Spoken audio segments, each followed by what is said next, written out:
a choice right now, between fear and love. It's just a ride.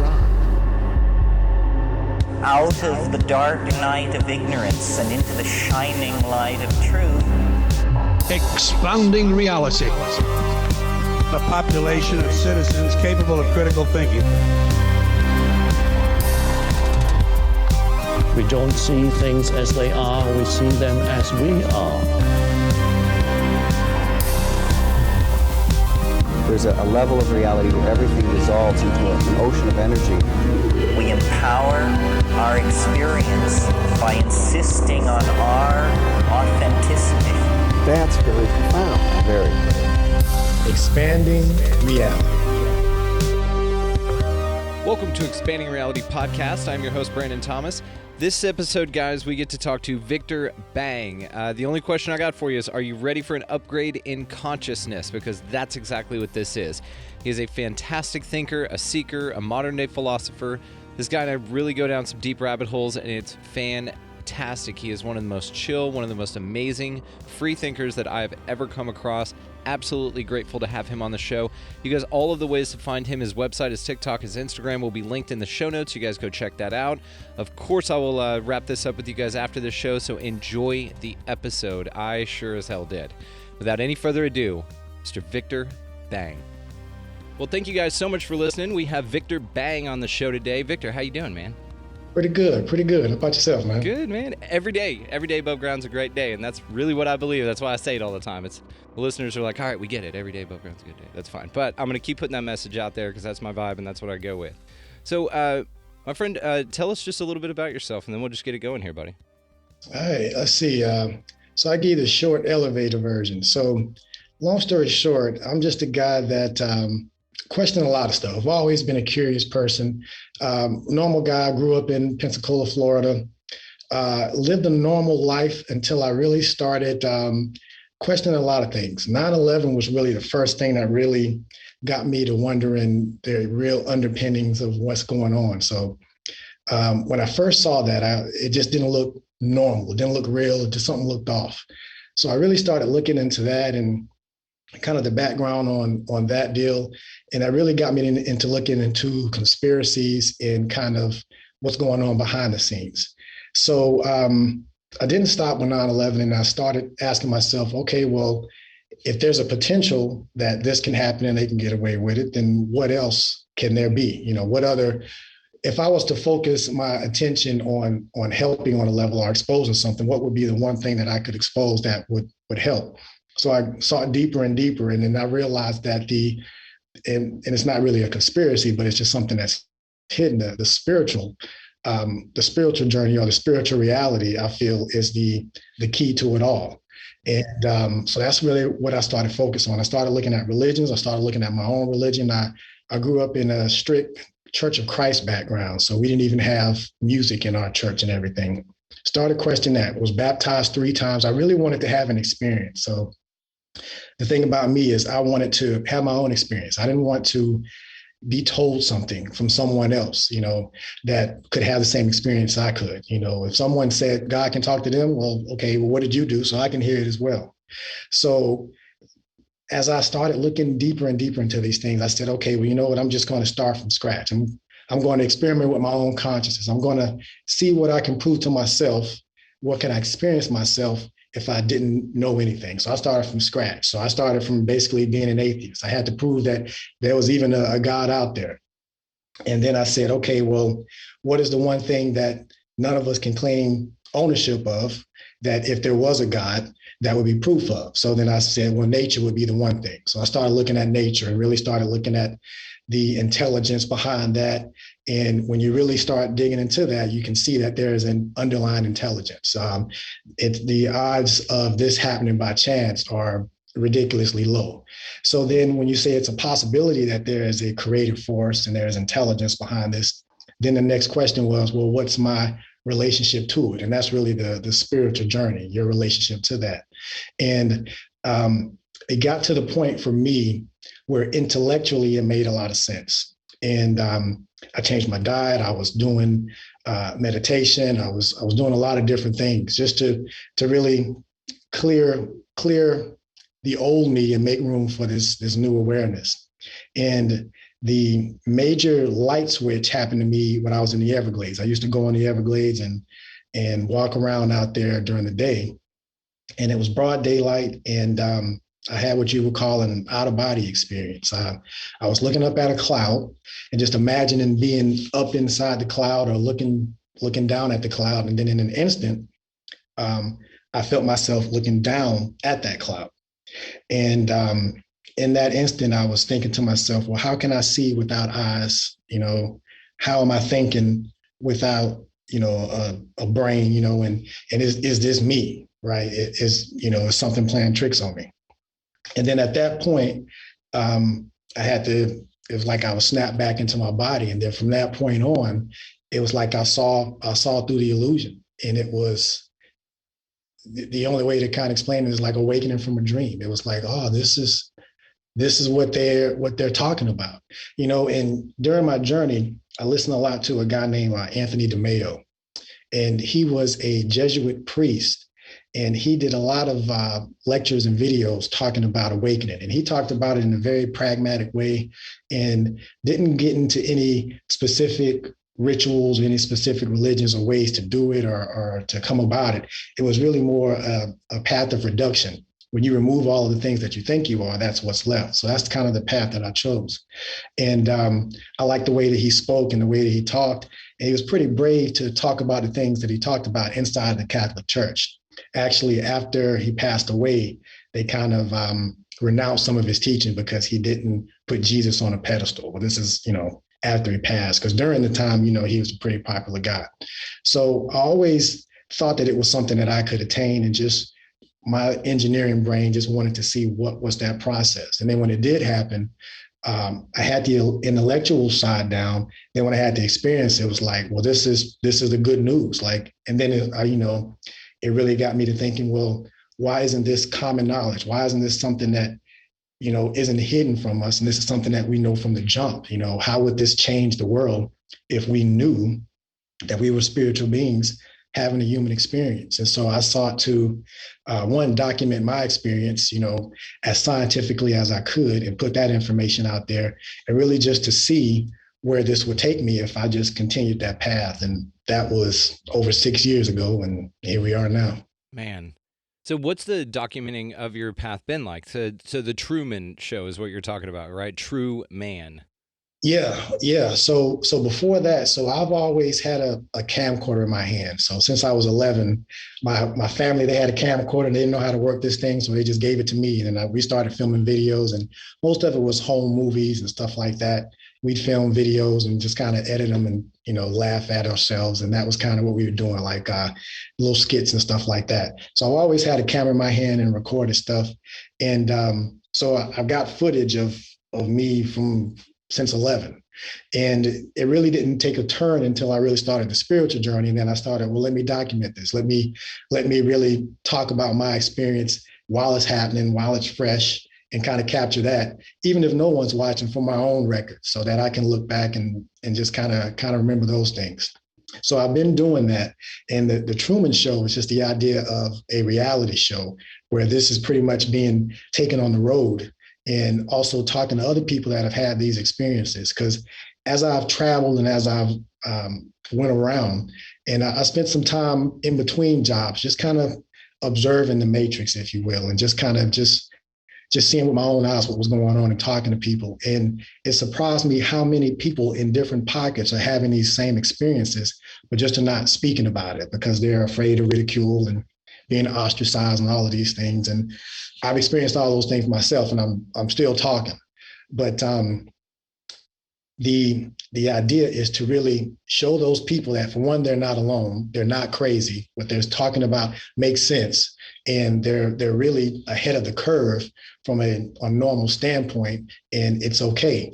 And part of that as well is to really, and we talk about it all the time, we need to get together, we need to unify, but to really do that, to really put in the effort to do that, I want to be a part of that. And that's part of what I'm attempting to show, is what that looks like, at least on one level.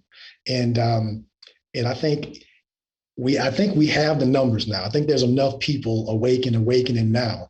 It's just the different pockets. And if we can really combine those voices and amplify them, then I think we can really get this into the mainstream to kind of show other peoples that there's some legs to it. And then they can do their own work and have their own experience. Because it's not about what I say or what anyone else is saying.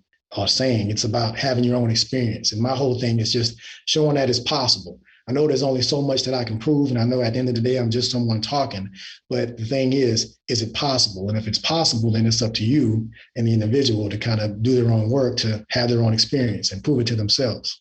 Beautiful. And I think what you're doing with the movement is incredible because, yes, there are folks like us out here. We are having a great consciousness shift is what is really occurring here on the planet. And it's planet-wide, but especially in your geographical location, you can tell things are different. People are fed up with it. People are searching for answers, and they're tired of the old institutions filling the void that they were told was there. And we all have that feeling. We all have that void. But when you do really look at it, and because there's a lot of miserable people that are religious. There are a lot of miserable people that feel like, and you can tell too when you talk to them, man. I know several, I've got them in my family. You can tell when you talk to them, it's a script. There's no idea or thought behind it. It is just this rattled off, pounded into their mind.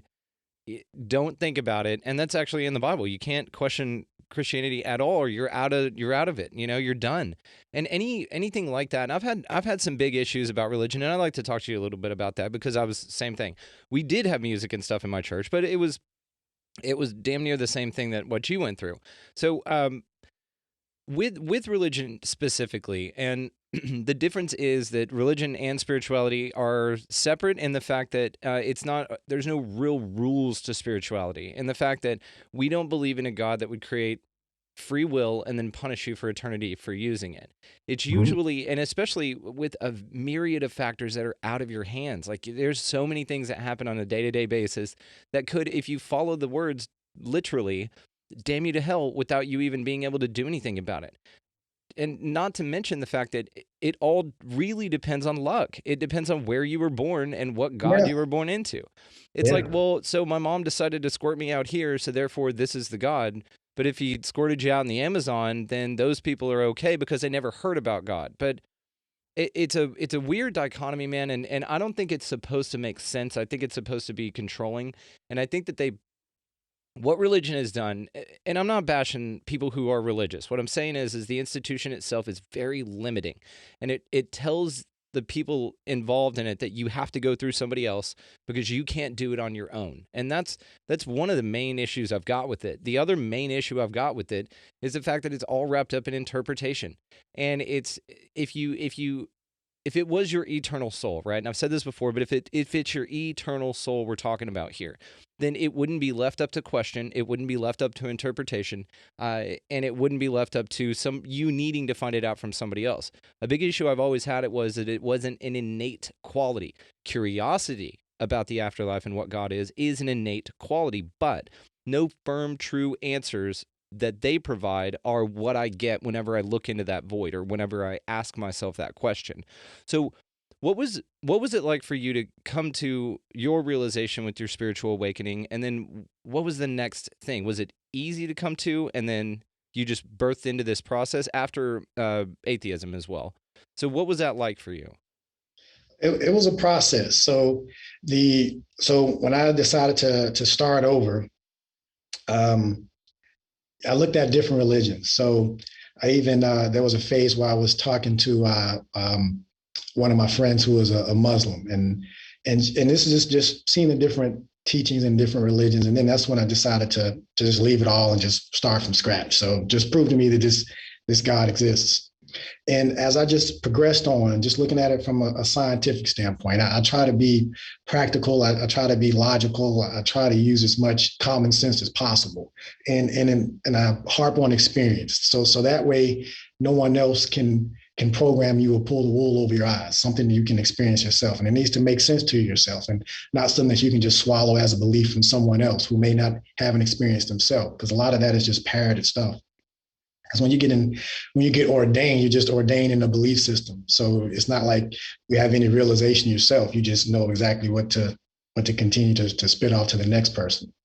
But as I was gaining more awareness and even looking back at the scriptures, like I pick on Christianity just because I have the most experience with it, and Jesus as a character, just because I know more of him than in the other religions. But if you really look at what he says in the Bible, I know that there's interpretations and there's a story of how we got the books that we got and all of this stuff. But if you look at the main crux of what he's talking about, the kingdom of heaven and being within and those kind of things, it's really talking about the same thing. So I try not to throw the baby out with the bathwater, but a lot of religious people just get caught up on that specific. And a lot of it too is putting someone on a pedestal when even they said the things that I can do, you can do them better. But most people don't want to hear that because there's a responsibility. And also the way they portray Jesus is, well, who wants to be Jesus when you're going to get hung and crucified and go through all those things? And part of the spiritual journey for me was kind of experiencing some of that, even from my own family who were quote unquote Christians. Oh yeah. A lot of them still believe I'm lost and going to hell.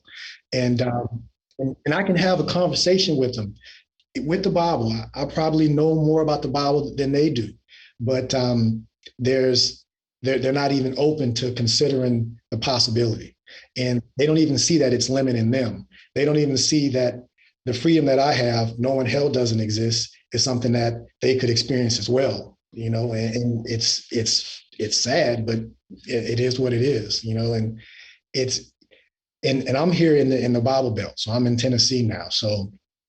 A lot of Texas. Yeah. Yeah.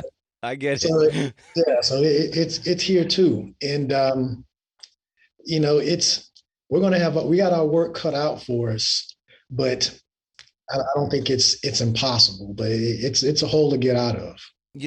Something that I've realized recently is, and it pertained to conspiracy theories, and I'd like to kind of talk to you about this as well. But I got to the point to where if you follow the logic, and this is just the idea of it, that if we're all God experiencing it self-subjectively, or as Bill Hicks said, it's just a ride, right? Then the logic follows that nothing is separate. And I love we had talked about that separatism is an illusion. And then so if nothing's separate, we're all one, experiencing it self-subjectively. People are just out here having the experiences they want, and there's nothing wrong with that. Like the part I think that a lot of people have the biggest issue with is the fact that there's no cosmic justice, because you wouldn't punish yourself because you're everything. And Right. that's an issue for a lot of people. They want to feel, and I know that vengeance and revenge and avenging people and stuff like that, that's a human quality that we put onto God. And that's a human thing that has been written into the books, and you can tell that that's not, like, I don't feel like that. I don't, spite people, and I like that old saying that having a grudge is like drinking poison and expecting the other person to die. It's like, it's not up to you, man. And the point that I came at, and the point I'm trying to make with this is that when conspiracy theories in particular, because I've been looking into those for years, I got to this realization, especially with the one that we're currently balls deep in right now, that I did go through that. I got to wake everybody up. I got to tell them their true power, what kind of spiritual beings they are. And it got to a point, man, where it was fucking with me, man. It was fucking with my disposition and really lowering my vibration to a level that I don't like. I don't resonate in that frequency. I resonate higher than that, not better than, just on a different station, right? Nobody's better than anybody else. But it came to that point to where it was really, really frustrating. And so I had a release moment. I had dude, just let it go, man. There's a guy named Gordon White who was on the Higher Side Chats podcast, and he said, your reaction to the crisis is part of the crisis, right? They plan on people, a certain sect of the population, believing everything that they say, and that happens. Then they plan on guys like me and you losing their damn minds and going, no, I got to wake everybody up. Look at this video. Look, this is what's going on. I mean, you can see it right here with your own eyes. Those people don't want to be woken up. And the same with spirituality, though. I think that I've personally come to the point to where you just live your best life. You tend the garden you got. When people ask, why do you say every day above ground is a great day? Because I really mean it. Aren't you, scared that what you believe in is going to send you to some awful place? No, I'm not. I think that heaven and hell are created right here on earth, and you can choose to do that, and that can happen in a moment, and it's a frequency that you vibrate with. So if that's the case, and that logic follows, then the responsibility and earnest on us, let's say, to wake people up, the way that I feel that we do that is just live your best life, man. Just always be great to everybody, you know. And at the end of every show, I always say, like, pick up a piece of litter, buy somebody a meal, get out of the left-hand lane. That's a big one. And then just be good to each other, right? That's it. Just be good to each other and tend the garden you got. And once you get to that point, I think that is being very spiritually enlightened. Plus, it doesn't allow you to vibrate at a lower frequency and taint your vibe because of somebody else's inability to wake themselves up. Or honestly, I'll say they don't have the desire to. They just don't. They're happy with what they've got. And then as us all being God, experiencing God itself and choosing different things, it's a beautiful thing.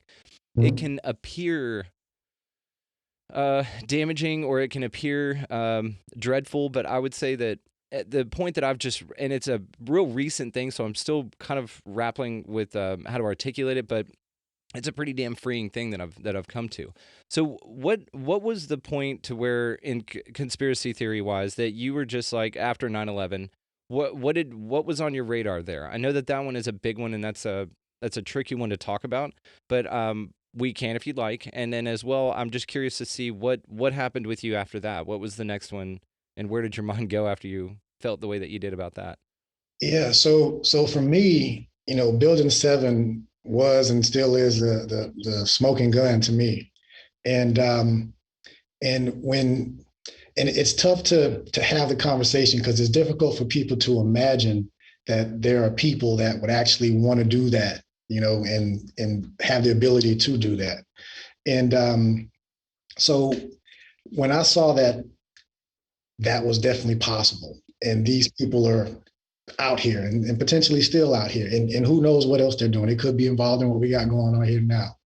And I saw the reaction of people. You got architects and engineers for 9/11 Truth. They just did a study I was talking about not too long ago with a friend of mine with the University of Alaska Fairbanks. They did a study so they have a university backing them, where they actually did scientific models showing that, and they concluded that building 7 didn't fall from small pockets of fire. So they simulated what it would be like if there was small pockets of fire in the actual simulation. So, and they concluded that, but you probably won't hear that on the news or anything like that. But part of that kind of let me know that you can have all the logic and reasoning, and you can only get so far. Just like when you mentioned, like, waking someone up, like, I thought that my family, me being the guy that graduated from college, the smart one in the family and all of that, when I had my experience, I wanted to share it with them, but they didn't want to hear anything. Like, that actually ostracized me. And just like you, I had to come to grips with that. And it's sad that you have to separate yourself, but it is what it is, as far as if you want to value your own vibration and your own environment, really, and not let anything bring you down, especially, and it's their own choice. That's what I realized too. Like, I can't wake anyone up. It's something that they have to do themselves. So all you can really do, like you say, is just be an example of that and show that. But so the same logic I apply to the conspiracy theories. And when I never wanted to be the one to talk about those things specifically, even though I do mention them, but that's why I focused on the spiritual aspect of it. Because as I went down the line and say, okay, well, you got 9/11, for instance, and then I looked at the health, the health industry, the medical industry, all of those things.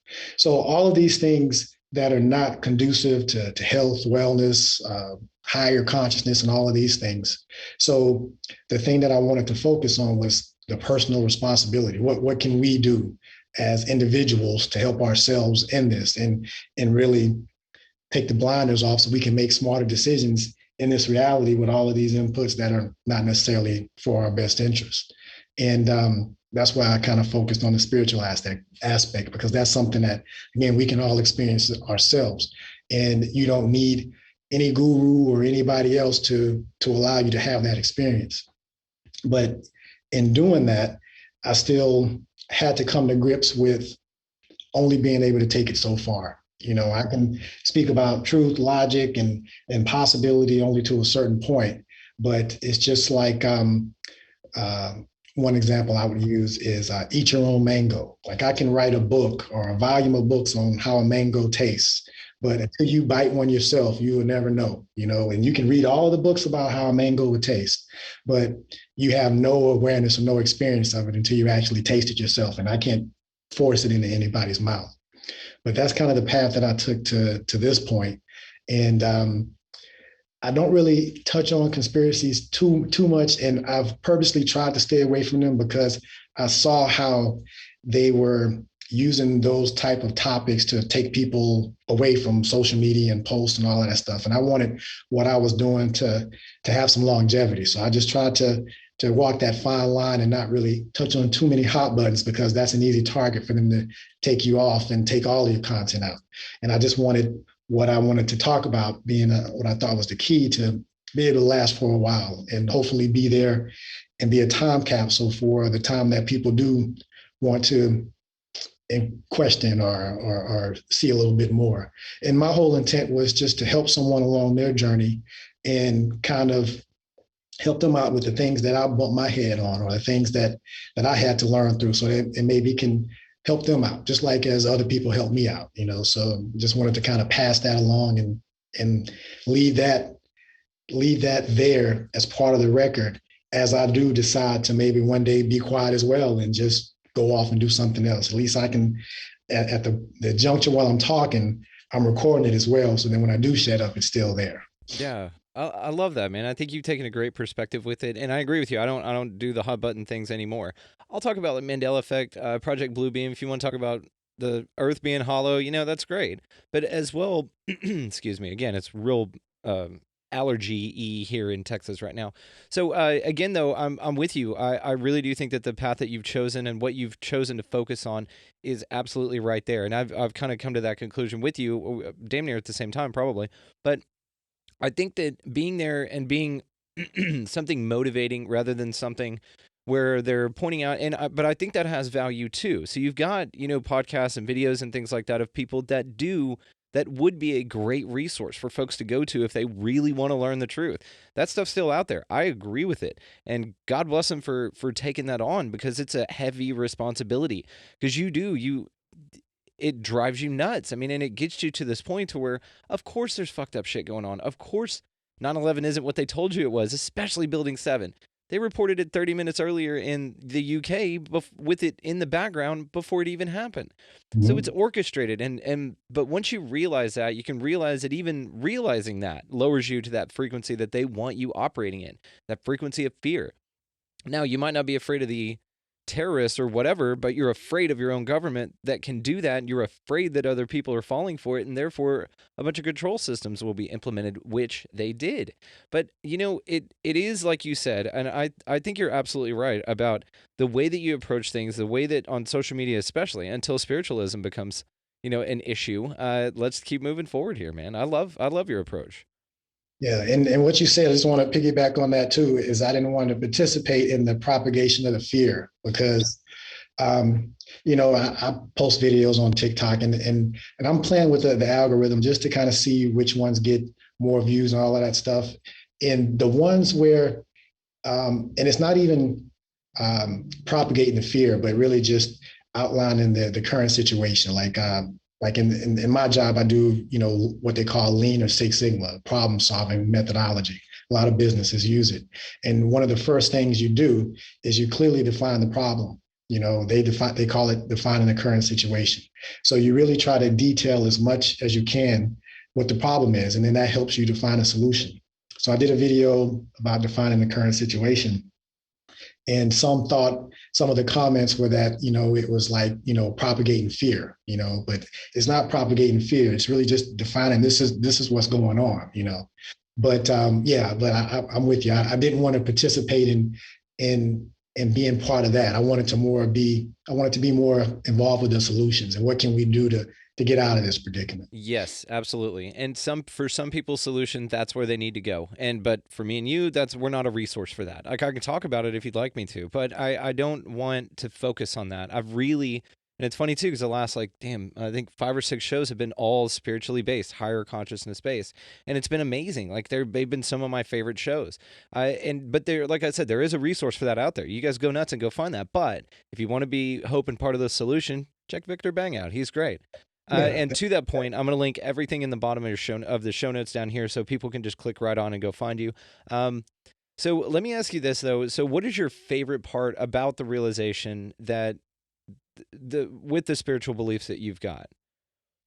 So it's, to me, coming up thinking that we were created as sinners, that we were that you had to do something to get God's love, that God was jealous. All of these human traits that we put on this loving force that's out there.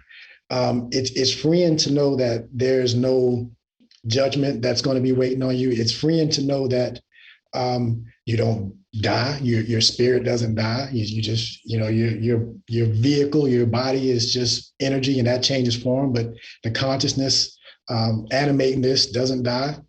So those type of things, to actually realize that and know that, you look at life differently. It gives you a different perspective on life. It opens things up.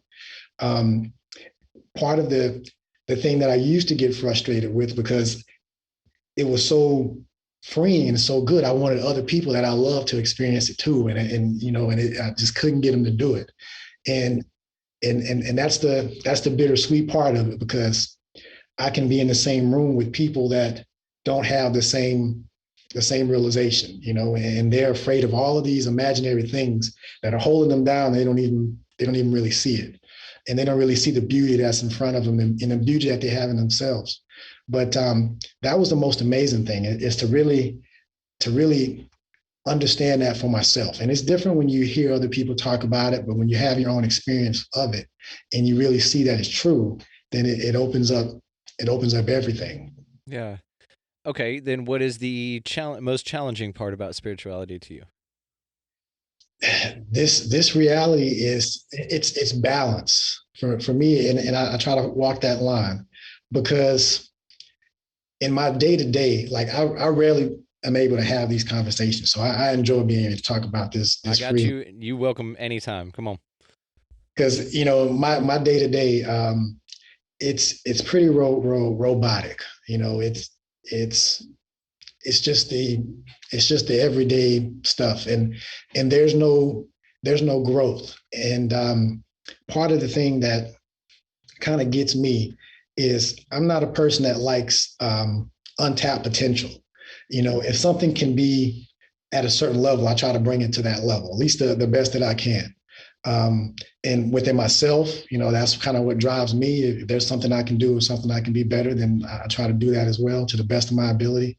And also in this reality, when I look at the world, and with the world, all of these rules are man-made rules. So when you have everything given to you, and this is how we choose to divide it and how we choose to govern ourselves, when there's a million other better ways that we can do it.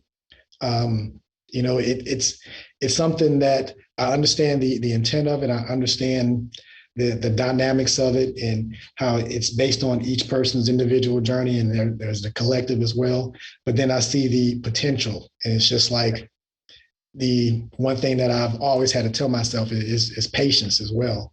And a lot of people, whether I know it or whether I see it or not, are really doing the best that they can with their level of awareness. And you just got to be patient with them as well.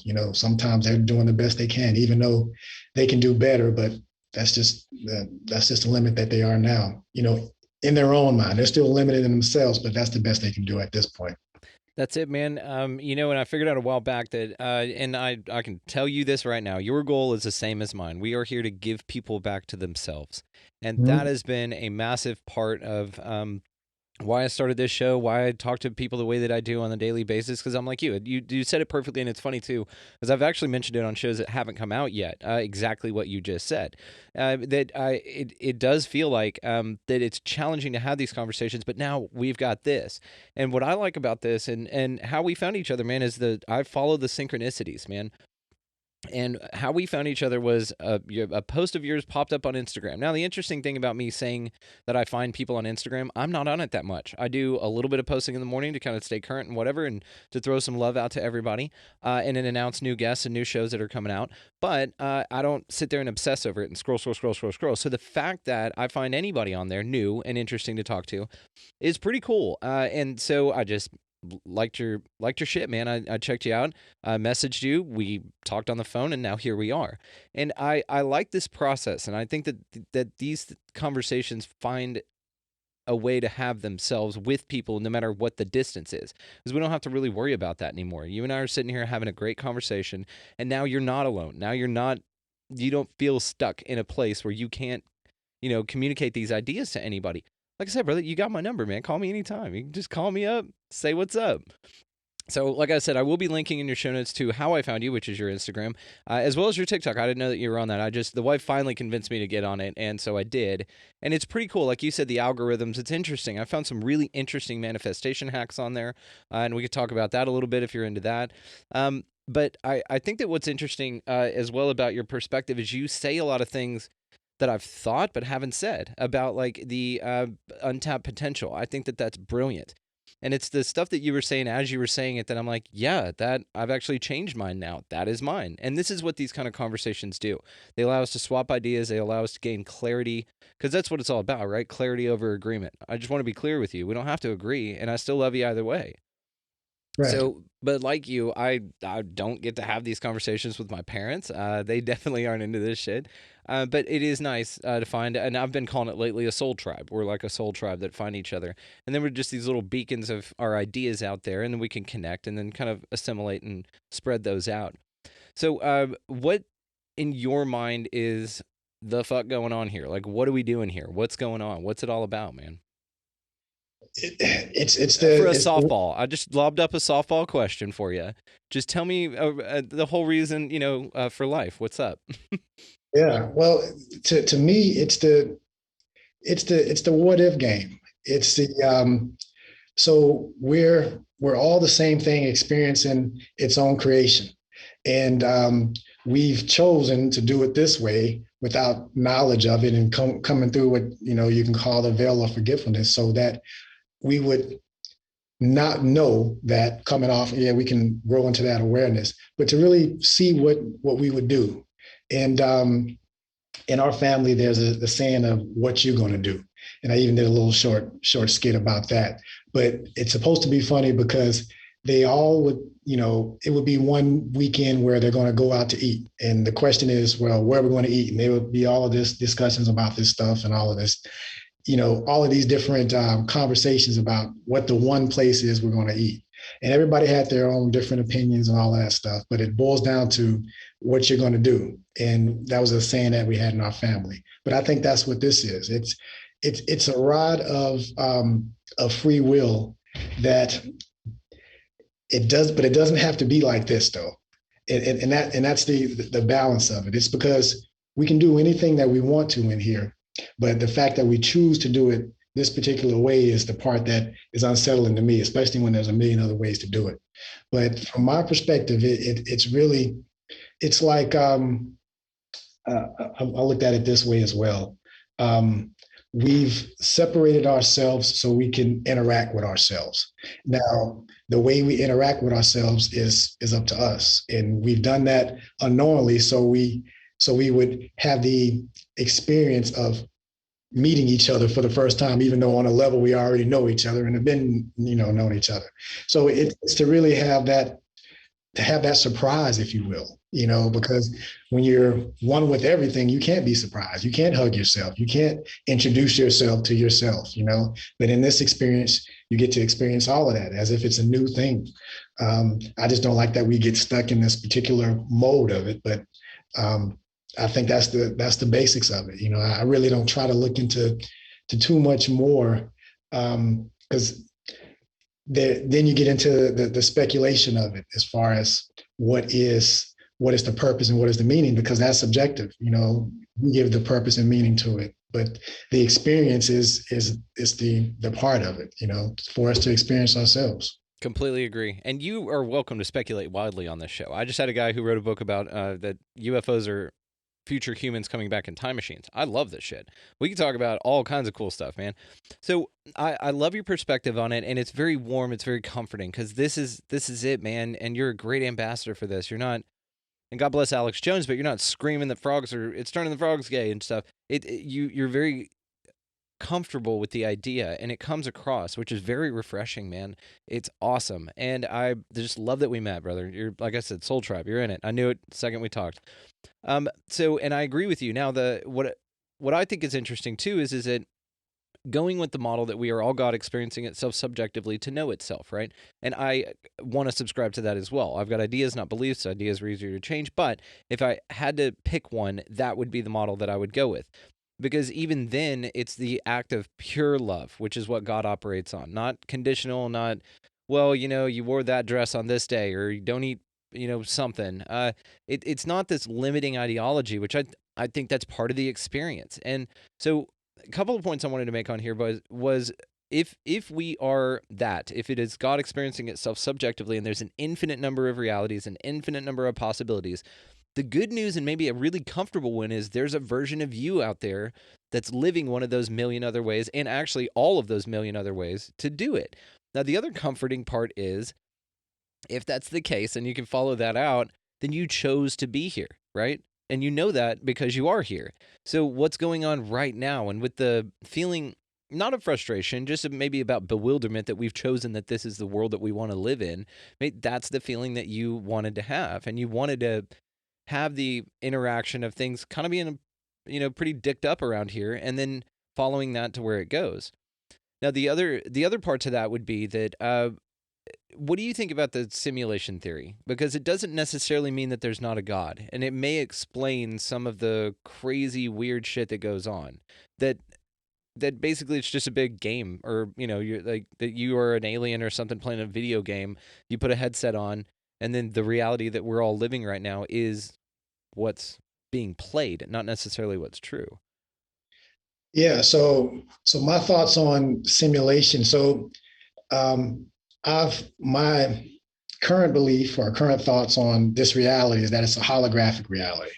Now, and you can say it's a simulation as well. That it works both ways. I don't subscribe to this being on a hard drive somewhere, or that it's actually a computer program or anything like that. I think that it's a holographic reality where what you said could definitely be possible. We can be remote controlling these beings here, and I want to go back on something you mentioned as well with the parallel realities. I subscribe to that as well. In an infinite multiverse, there's multiple versions of you living out their lives and different things. And I've experimented with gaining information from those other versions of yourself, and getting insight from them as well. And intuition and synchronicity, and that could even go to deja vu as well. Playing with the multiple reality deal. But I think part of the reason why we're in this one, or why, we exist in all of them, but our consciousness is focused in this one now, is because I think this one is one of the major nodes that affects the other ones.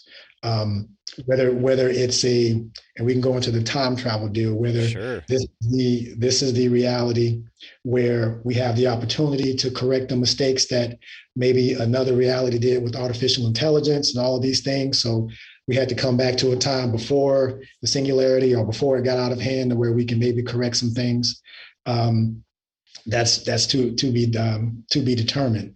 But I do think that this reality is worth our attention as the beings that we are. So we're not here on accident. And I think the work that we're doing, even though this is something I realized recently, because I'm one of the ones that I want to see it. I want to see the effects of it now. I want to see the fruit now.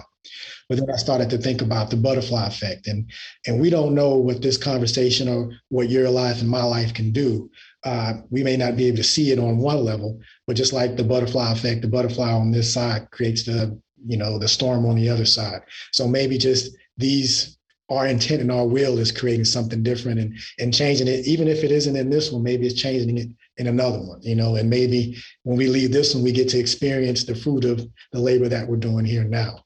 So I kind of play with those ideas as well. Hell yeah. I love that, man. Because yes, then it goes really, really, really deep, right? Because if you were to leave, like, let's say when you walk out of your house in the morning and you're like, okay, I'm ready to go, I'm ready to do my thing. And then you go, oh shit, I forgot my wallet. And you turn back around and you go get your wallet. Well, there's an infinite number of things that are why you did that. Maybe you did that to avoid a horrible wreck, or maybe your timing on that was helping somebody else on a manifestation that they were working on, which helps somebody else, which helps something else. Even that act, and it seems inconsequential, but I don't think any of it's inconsequential. I think all of it has a purpose. All of it has, even the shittiest things here on the planet, the things that we really wish didn't exist, then those are the types of things that really kind of motivate you to be better. It's because we do live in a dualistic reality, right? Whatever this is, it's dualistic in nature. You've got to know hot to know cold, dark to know light, the yin yang.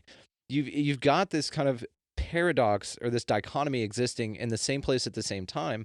But it's also part of the game. It's part of the ride, It's part of realizing that there's beauty in the differences, and that it doesn't have to be something that people hate on each other for, or like, like I'll crap on my friends for liking a certain thing. I've got a buddy of mine who loves Metallica's Load album, and I call him a doofus every time we talk about it. I'm like, come on, dude, you have a shit taste in music. And I don't mind Load. It's just a way to kind of pick on him, and he knows that, and we have a good time with it. But it seems like that all of it's necessary, and all of it has purpose, and all of it, and so therefore it's almost a comforting element to it, where you can sit back and you can say, yeah, that happened, and I didn't maybe choose that consciously to happen, but I know that for some reason, whether it's seen by you or not, for some reason that happened, and it was meant to happen.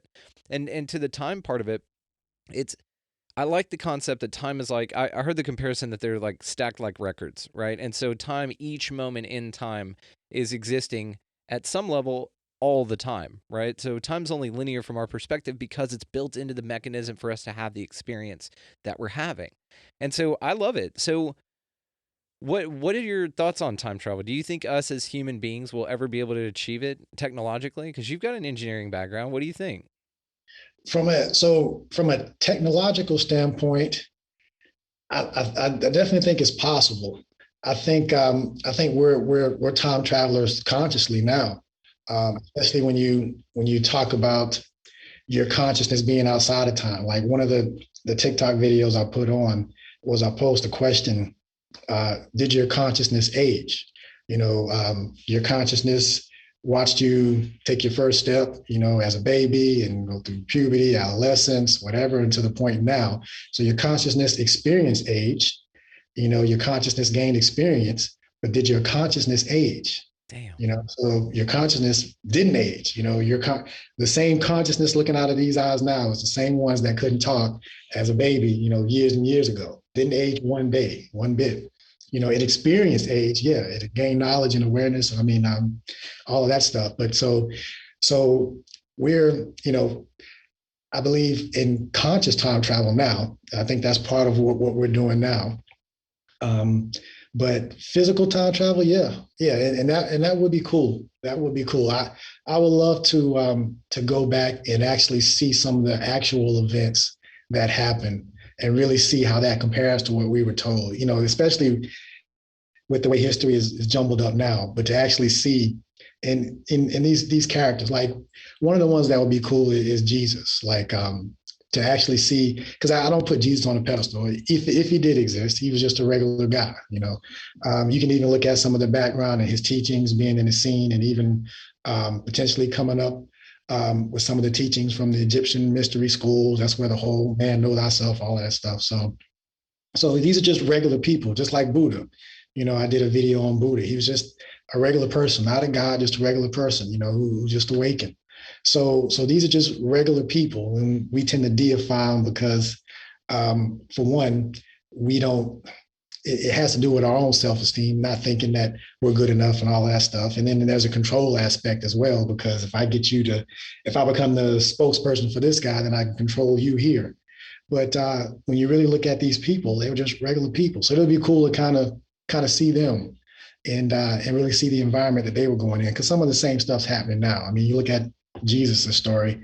He was a guy that was going against the state and a corrupt religion. And you got the people now that say they love Jesus, but are definitely in the same religion or worshiping idols and all of this stuff that they were doing back then. So they're kind of repeating the same thing. And Jesus came back here today, he'd probably be treated the same way that they treated him then, you know? Yeah. But from a technical standpoint, yeah, I do think time travel is possible. And I wouldn't be surprised if they're here now. I mean, it seems like this time is a node for a lot of different things. I think with the UFO activity, with the awakening that's going on here, there's a lot of things that are going on in this reality. And it's just like just a pressure cooker of all these things. So I wouldn't be surprised if they're here now. I love it. And I'm agreeing with you now. What about a far out concept to where I agree with you that the consciousness doesn't age and that's what's viewing us, kind of like it's watching a movie of itself, enjoying itself, right? If sticking with that idea, what if there's a marry between technology and the blending of or tapping into source energy and our consciousness? Maybe that's how we do it. You know, it's almost like a teleportation of sense where you don't physically go anywhere, right? Because that's pretty daunting from a perspective now technologically. But what if your consciousness is able to shift into other realities or other times or you in the past or something like that? More of a science fiction type of an idea, but I would say theoretically, if you're able to tap into that pure source energy from this perspective, then that wouldn't be that big of a stretch, right? Yeah, no, not at all. I actually think part of the Mandela effect is us doing that on a collective level. I think we're, as you know, this reality is fluid, and there's individual nodes on the screen, and once enough pixels on the screen change, then the screen changes. So as that screen changes, something that was on this particular screen is different on this screen, and we call it a Mandela effect because enough of us have changed our nodes from off to on to switch the whole screen. So I think as a collective, we're kind of cycling through these things, and maybe it's like a game of Plinko where we're just trying to get down to the one main one. Oh, but, yeah. But I can see that though. Do you want to hear a fun one about the Mandela effect that I heard recently? It's that when CERN, right? So are you? So the core of it goes that CERN, you know, when that kicked on, the Large Hadron Collider, right, and it smashed two particles, and then we all died, right?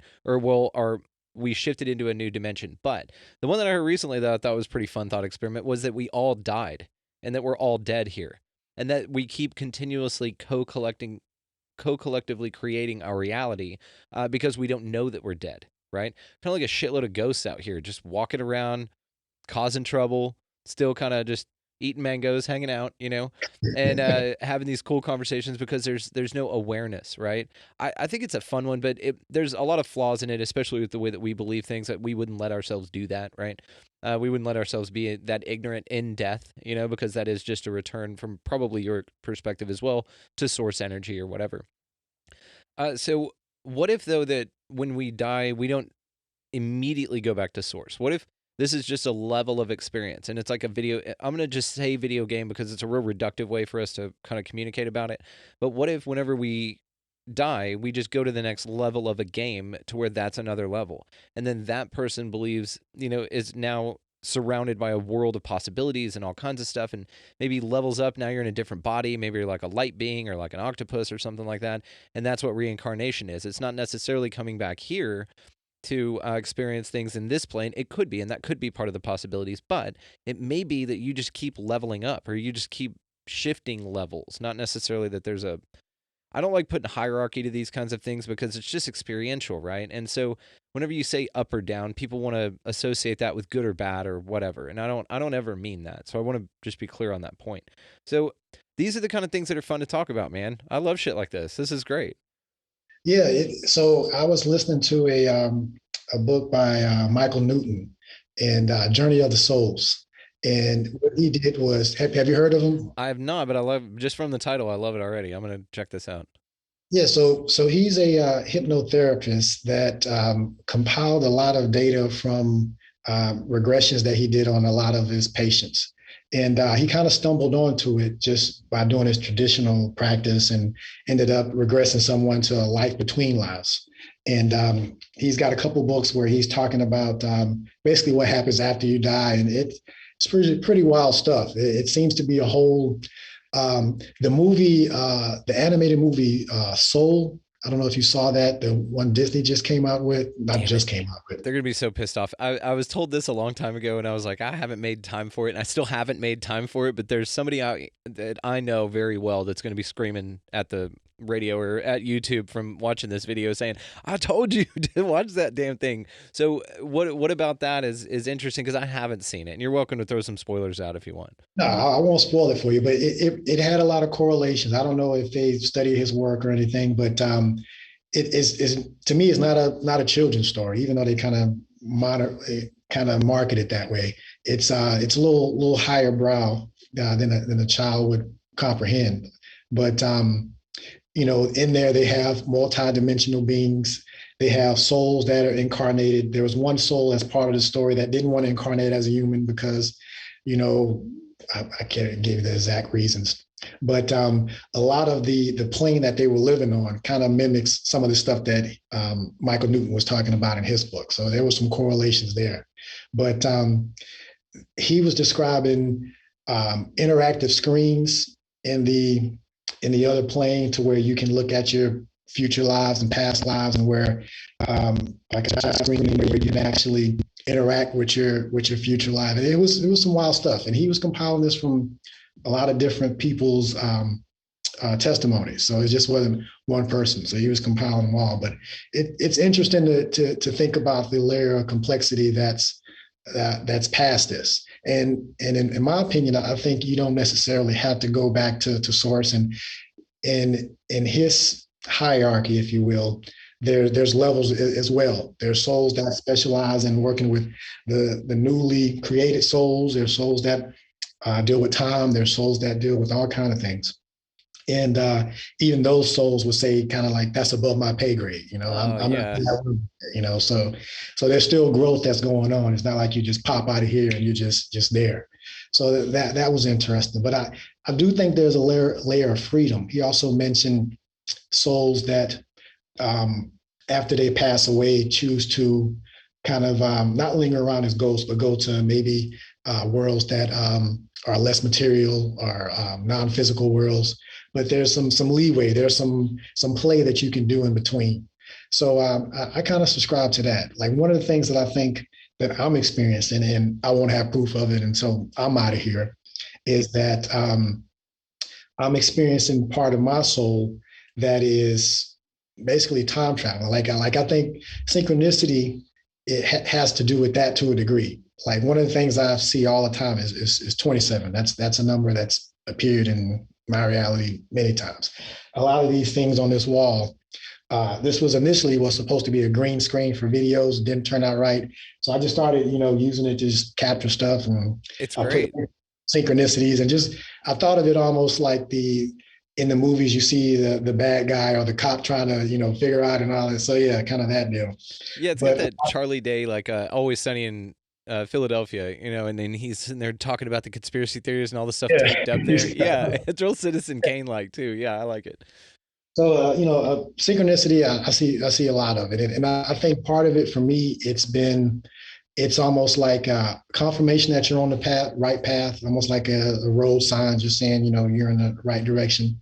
And also, I look at it as information from your future self. Maybe the things that we're doing now are affecting ourselves in the future. So we're time traveling back and giving ourselves little hints so that it affects us on another level. Maybe we're creating Mandela effects for our future selves by doing what we're doing in this reality. So I kind of play with that idea as well. Damn, I love that. Yes, and I've gotten into some different manifestation techniques as well, or just being able to open my mind to the possibilities of seeing these things and not passing it up. Because if you think about it, I could have just swiped up and just kept going on to something else and never found you, right? But I did find you. It was an acorn that dropped on the ground in front of me as a synchronicity. I checked it out. I said, man, I got to follow this. I got to see where it goes. And now we're having an amazing conversation.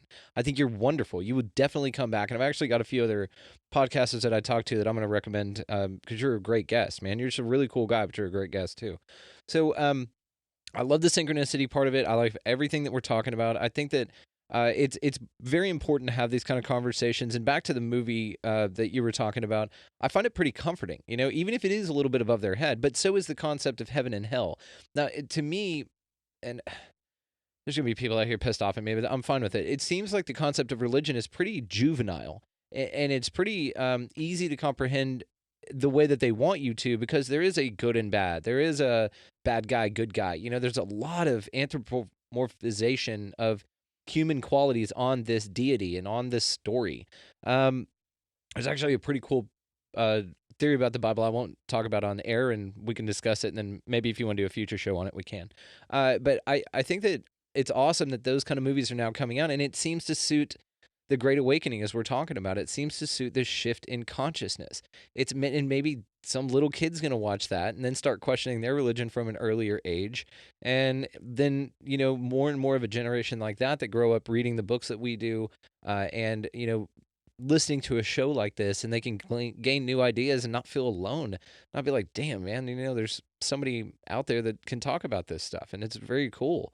I love this. Yeah, when I saw that, to me it looked like they were, because it was that movie, and it was the movie they did before that, where they were.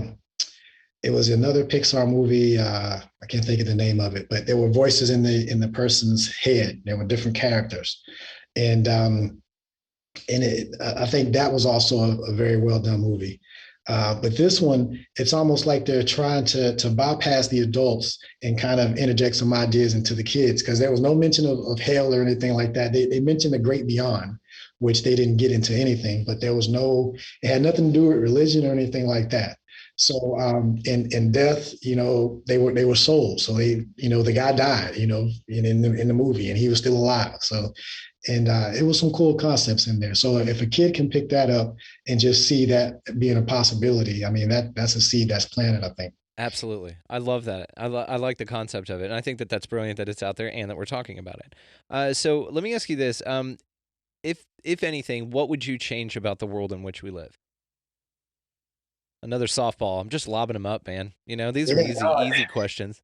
It's really, I think if people have the awareness, they'll make better decisions. So the thing that I want to see is, if the information is out there, like I have no problem discussing this with anybody. We can get into I wouldn't say a debate, because to have a debate, you need to be able to understand both sides of the equation. So I can't debate someone who's a pure scientific, materials reductionist about spirituality. You have no experience of spirituality, so you're ignorant of this. But you can learn about it. I mean, we're all ignorant of something. That's how we learn. But you can't debate on it. So the thing is, you really don't get too many people that want to debate on those things, especially if they don't know about them. So it's easier to just dismiss them as something that doesn't exist. But it does. And when you also look at the possibility, so let's say, and that's why I kind of want to look at possibility. Let's just say it's possible. Let's just look at it from a hypothetical standpoint. What would a world look like if this was true? What would change? So this is the world we're living in now, according to your laws, and this is what it is. But if this was possible, what would change? And to be able to show those things, and to kind of to show the steps that we can take from here to there. And I think if people see these conversations, like one of the things I would like to do is talk to, I call them the gatekeepers. I'd rather talk to, I know a lot of people just follow people and they'll repeat what they're told, but I want to talk to the person that's actually, that's got the microphone, that's the head of the congregation. Let's have a conversation in front of your congregation. Let's discuss these things. Let's discuss the possibility, because it can either be right or it could be wrong. And you're really focusing on this, but what if it's wrong? Like I always reserve the fact that I could be wrong, just because I don't want to be closed-minded to new information. If you think you know it all, then that's it. You're capped right there. But one of the things I want to see, and I think it'll be a worthwhile exercise, is just to have these conversations more in the open with those people that are the gatekeepers, that people believe everything they say, because I think if people see that, and then they see there's another possibility, and then they hear the argument from that side, or the logic from that side, or the possibility from that side, then that can open some things in their eyes and their minds, and then they'll be able to make better decisions. And I think that's really what it's going to boil down to. It's not about one person dictating you should do X, Y, Z. It's giving the giving the people the tools to make better decisions themselves, because that's the lasting thing. It's the whole teach a person how to fish versus giving them a fish. So that's the exercise that I'm part of. The Truman Show is really trying to start that, to really kickstart that. And I think we could, if we get enough people to make enough noise, then they're going to have to address it. If you got 10,000 people saying, hey, as a united voice, we're spiritual beings having a human experience, and this, and that, and the other, then for the person that says they're not, they're going to have to address that. And then when the people that are seeing this conversation and they hear and see that, wait a minute, these guys make a whole lot of sense. And there's a white guy, black guy, Chinese guy, Indian guy. They're all from different places and have came to this same conclusion. And a lot of them have came from this belief system. And these are the things that they learned, and you're going to see, it's not anything that we'll have to do. You're going to see that person really try to hold on. You're going to see them actually trying to hold on to that belief system and not really want to grow themselves. And I think that's going to be seen. So I think the awareness of the conversation and really getting it out is going to be the key. Yeah, I agree completely. And I do think that those kind of conversations are important, because even their own congregation with these folks, they're in an echo chamber of just reinforcing the same ideas constantly. Nobody just raises their hand and goes, well, what if hell didn't exist? Or why would God do that? And if God was all-knowing, all-loving, all-seeing, but he can also see through time and future and everything, number one, why would he create hell? Because he knew we'd be sinners. And some belief systems were born bad, and we have to prove that we're good under no pretenses of our own. And again, it's all got to do with luck. It's just, well, shit luck, kid. That's God's plan. We don't understand God's plan because we're just dum-dums. But the other part about it, too, is that if it is the way, and if that is the case, these kind of ideas, and I think God would love to hear these discussions, and I think he does love these, he or she or whatever it is, loves to have these discussions. The problem that you run into is a lot of people just want to be told what to do. Like you said at the beginning, man, it's hard, and it's not even that it's hard. It puts the responsibility on you to ask the right questions. That's the most challenging thing, because I've talked to a few folks, man, and I'm not shitting on anybody's religion, man. If that's what you want, from my belief system, we all go back to source. So believe whatever the fuck you want. Flying spaghetti monster, okay, cool. Just don't quit stoning people for stuff. Quit hanging people for believing something different or looking different than you. It's like, the fuck are we doing here? And right. I think from that perspective, though, and from the perspective you take, because I think that people have had these debates with different religious ideologies, and the challenge that you run into is the defensiveness and feeling like they need to defend their idea or their belief system. The real big problem with any belief system really is cognitive dissonance, because it won't allow you to look at new information and change your viewpoint on it. That's why, like Chris Rock in the movie Dogma, have you ever seen that? Mm-hmm. Okay, the Kevin Smith movie, and like Chris Rock says in there, I have ideas, not beliefs, because ideas are easier to change, and they are, and that seems like a good. That's where you are, man. I could be proven wrong tomorrow, and okay, let's take a look at it.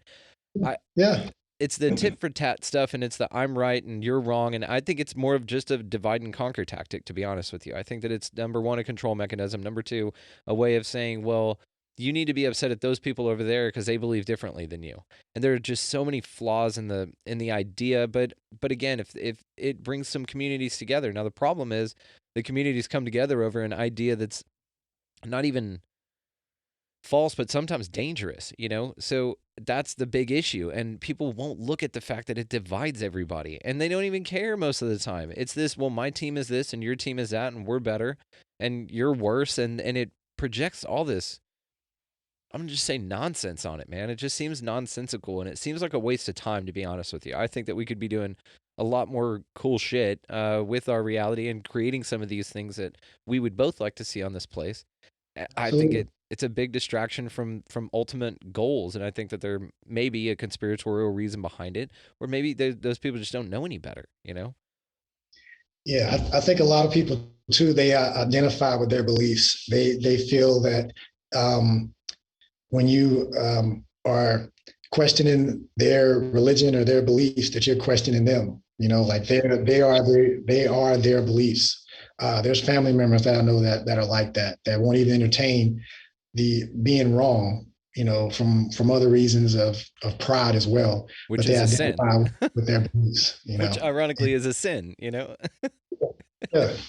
yeah, and just like you say, the division part of it is really what's really hurting us because, um, I look at the whole competition versus cooperation. The world we've built up to this point is based on competition, but everything that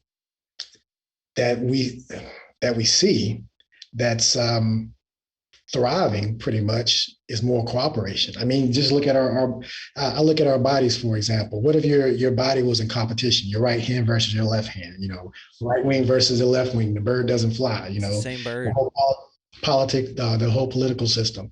But your body is an example of cooperation. Your eyes are never going to taste, your tongue's never going to see, but they all do their part for the whole, and it works out, and we can have this experience. So yes, and that's actually, thank you for bringing that up, because that is a video that I saw that you did that I loved. I showed my wife, and she was like, "Oh my God, that's awesome!" So yes, that was a video you did on cooperation, and I love that. I think that is so cool. Again, guys, go check out his Instagram. This dude is awesome. Well, my friend, I just had a couple more fun little questions for you here, and then we'll probably wrap this session up. But I definitely want to have you back on if you'll have me. This was a lot of fun, man. You were just I enjoy it. Yeah. incredibly intelligent. You've got just such great insight, and you're a sweetheart to boot, man. You got a big heart, and I love that. I think you're a great. If we had to have representatives for the movement, you're definitely living proof that this is a damn good way to go. It's a damn comforting thing to exist in. So, let's do a fun one, man. A genie bottle washes up on shore. 3 wishes. Can't wish for more wishes. That's cheating. What do you got? 3 wishes. Any damn thing you want. So these are my wishes? Your wishes, my friend. You found the genie bottle. You get 3 wishes. Go for it. Ooh, that's a good one. Can't wish for more wishes. I probably want to freeze time. That would be a good wish. Okay. For how long? Well, if you can freeze it, then anytime. Yeah, like freeze time anytime you want it. Have that ability for as long as you're alive. Yeah, just to be able to freeze time. I've never heard that before. That's cool. Yeah, I think that would be a cool one. So there's not much that I would want physically, but if I had a wish, I would probably ask for a lot of money. And the reason why is because one of the things that I like to experiment with is we have billionaires in this world now, and they've given us examples of what they do. They pretty much just hoard money. So I would like to see an example of a billionaire that spends more money than he hoards or she hoards. And I have the idea that you would actually make more money by investing that in people and helping them fulfill their dreams and all of this stuff. And you can profit off that, and you'd have so much money it wouldn't even matter. Like, to me, that it would get to the point to where money would be useless for all of us because we're all doing the things that we love and enjoy. But it just takes getting to that point. So that's a great answer, man. That's a great answer. You're investing in people. You invest in the community. Yeah. Damn, that's a good answer. Okay, awesome. I want you to have a lot of money too, buddy, just for whatever the hell you want. If you want a Lamborghini, dope pair of sneaks, go for it. I just want you to have anything you want because I think you've earned it, Okay, 3rd wish. What you got? The 3rd wish would just be, it would really just be peace. Yeah, it would just be peace, Yeah. I mean, I'm not a materialistic person. I live a pretty simple life. Don't have many wants. The things that I'm passionate about don't have anything to do with materialistic stuff. It's really, I just want to I want to serve on the highest level that I can while I'm here. And I know we're living in a reality with money and all that stuff. So part of the phase that I'm looking at now is, okay, well, if I have to play this game, then I already have the rules on how I play it. I already have a system of I'm using the 80-20 rule pretty much, to where just like the idea that I mentioned, being able to invest in people and kind of start a pyramid effect from the bottom up versus like the that. top down. Yeah. And I think that would change a lot of things too. But yeah, it would probably be those three. Very cool, man. Great answers, dude. Great answers. Okay. Okay, you got two powers. Two superpowers. What do you want? I used to ask for one, but I found that I personally want two, so I felt like a hypocrite. So I'll give you two, man. Anything you want. Superpowers. Go for it. Fly and time travel. Okay. Awesome. If I can do those two, I think I'll be set. Okay, I'm going to free one up for you. You can actually fly if you can time travel. If you think about it, time travel to 5 minutes ahead of you, and now you're flying, right? All right, so another one. Okay. You just gained another superpower, dude. Probably invisibility. Okay. Yeah. Okay. Yeah. I think invisibility would be cool. Interesting. Just anonymity. That's cool. Yeah. Okay. Yeah. Victor, I cannot thank you enough for your time, man. I had a blast with you. Incredibly insightful. You got the gears working up here, and I always appreciate conversations like this and meeting wonderful new people like yourself. So I will be linking all this stuff in the show notes, but tell us about what you got coming up and how folks can find you, man. Yeah. So if you're on any of the socials, I'm more active on TikTok and Instagram than I am on Facebook. Facebook, you'll see some of the older stuff, but all of those you can look at Vikter Bang, VIKTERBANG, and the name stands for Victory Over Noise. And you can look at that, and you'll just see the story of just a regular guy that is just expanding his awareness and is trying to help other people do the same and trying to do it in a creative way, and really just on a path to see where this ends. Part of my curiosity wants to see where my story ends. I'm in the middle of it now, and this life that I'm living now, if you would have told me I would have been here having these conversations 10 years ago, I wouldn't have believed you. 12 years ago, I wouldn't have believed you. So I definitely understand the universe has a bigger imagination than I do, and I think I got a pretty good imagination. So I've yielded to that, and now I'm just on the ride, just kind of seeing where it goes. I love it. I absolutely love it, dude. You're one of my favorite people that I've ever talked to, man. So thank you so much for your time, man. I enjoy this, man. I'm glad you clicked on it, man. So me too. Just follow synchronicities. That's it. It's been the model for a lot of stuff I've been doing lately, and it didn't. And I'm grateful that I followed that model because it got us to meet each other, man. So, like I said, I'll link all that stuff in the show notes, man. Really looking forward to keeping up with you and your story. And you're part of our story now too. You're part of the Soul Tribe now, man. So you're not alone out there. You got a group. When you come around and do your documentary, man, come if you make it down to Texas, you got a place to stay, okay? And come hang out. Yeah. And then we'll do it in studio talk here. Okay, well, my friend, again, I cannot thank you enough for your time. Thank you so much, sir. All right, appreciate it, Brandon. Been a pleasure. A massive thanks to Vikter Bang for being on the show with me today. Absolutely incredible guy. All of the ways that you can find him are linked in the show notes. Please follow this young man, see where he goes. He's going massive places, and I want you all along for the ride. I sure as hell am. He's absolutely fantastic. So we will definitely have him back on, and I'll let y'all know, of course, when we do that. Again, big thanks to Vikter Bang for joining us today on the show for this outstanding talk. Now, as far as this show goes, guys, y'all can find us on Instagram, Facebook, Twitter. We also have a Patreon, which if you'd like to contribute to the show, greatly appreciated. Please do so at patreon.com at Expanding Reality. You guys, every little bit helps. Contribute as little or as much as you want. It's just a value for value system. If you find the show valuable, help your boy out, show a little love, throw a little coin to your boy. If not, no worries. Either way, it'll still be put out for free. You guys will still be able to enjoy it as much as you'd like. Also, the full video of this will be on YouTube. Liking and sharing always helps the show as well, and we are grateful for the feedback that we've gotten over here at Expanding Reality. We really appreciate you guys. So take some of the wisdom from Vikter Bang out of this show. You guys move on into your day-to-day. Just pick up a piece of litter, say something nice to a stranger, smile at every single person you see. Nothing creepy, just a nice little friendly smile. It makes everybody's day better. You guys get out of that left-hand lane. That's annoying as hell, and y'all know that. You know who you are. Get out of that left-hand lane. And then as well, just overall and in general, just be good to one another. We'll see you next time.